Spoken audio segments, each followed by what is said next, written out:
মা তার সন্তানদের জন্য যেমন নিরাপদ সুন্দর দেশ চায়, ঠিক তেমন দেশ গড়তে চেয়েছেন তারেক রহমান।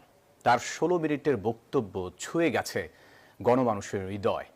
সাধারণ মানুষের প্রত্যাশা, তারেক রহমান সন্ত্রাস ও মব মুক্ত রাষ্ট্র গড়বেন, প্রতিষ্ঠা করবেন শান্তি।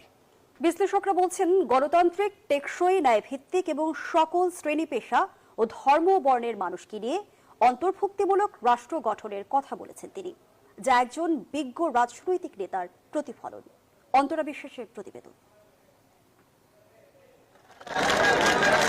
নির্বাচনের ঠিক ৪৯ দিন আগে তারেক রহমানের রাজস্বিক স্বদেশ প্রত্যাবর্তন। ৬,৩১৪ দিন লন্ডনে থাকার পর দেশের ক্রান্তিকালে তার এই ফেরা গণমানুষের মাঝে একই সঙ্গে এনেছে বাঁধ ভাঙা উচ্ছ্বাস ও স্বস্তি।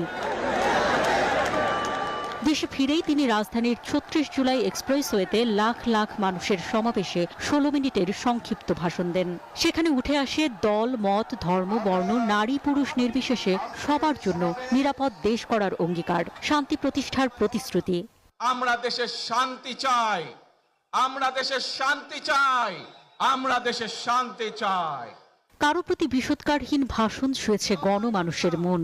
এমন একটি বাংলাদেশ গড়ে তুলব আমরা, যেই বাংলাদেশের স্বপ্ন একজন মা দেখেন।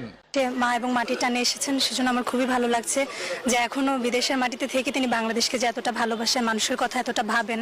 দেশকে এখন পুরোপুরি গুছানোর জন্য ওনার মতো একটা নেতৃত্বের দরকার আছে।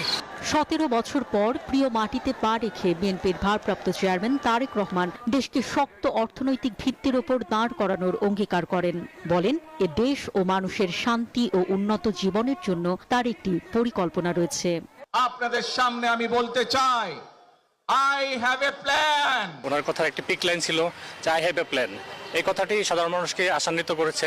যেসব পরিকল্পনা নিলে দেশের উন্নতি হবে, আরো সামনে এগিয়ে যেতে পারবে, দেশের ইকোনমিটা আরো সামনে অগ্রসর হবে। সুষ্ঠু একটা নির্বাচন হোক, দেশে যেন কোনো সন্ত্রাস না থাকে। ১৭ বছরের আগের তারেক রহমান আর বর্তমান তারেক রহমান অনেক পরিপক্ক আমার কাছে মনে হয়েছে। বিশ্লেষকরা মনে করছেন, তার পরিকল্পনার বাস্তবায়ন হলে প্রতিষ্ঠিত হবে ন্যায় ভিত্তিক সমাজ, পরিবর্তিত হবে দেশের মানুষের ভাগ্য। He is ready to lead. আমার একটা প্ল্যান আছে, সেই প্ল্যানটা আসলে কি এবং সেই প্ল্যানটা এক্সিকিউট করার মতো ক্যাপাসিটি আমার আছে, বা সেটার বিভিন্ন জিনিসপত্র নিয়ে আমি চিন্তা ভাবনা করেছি।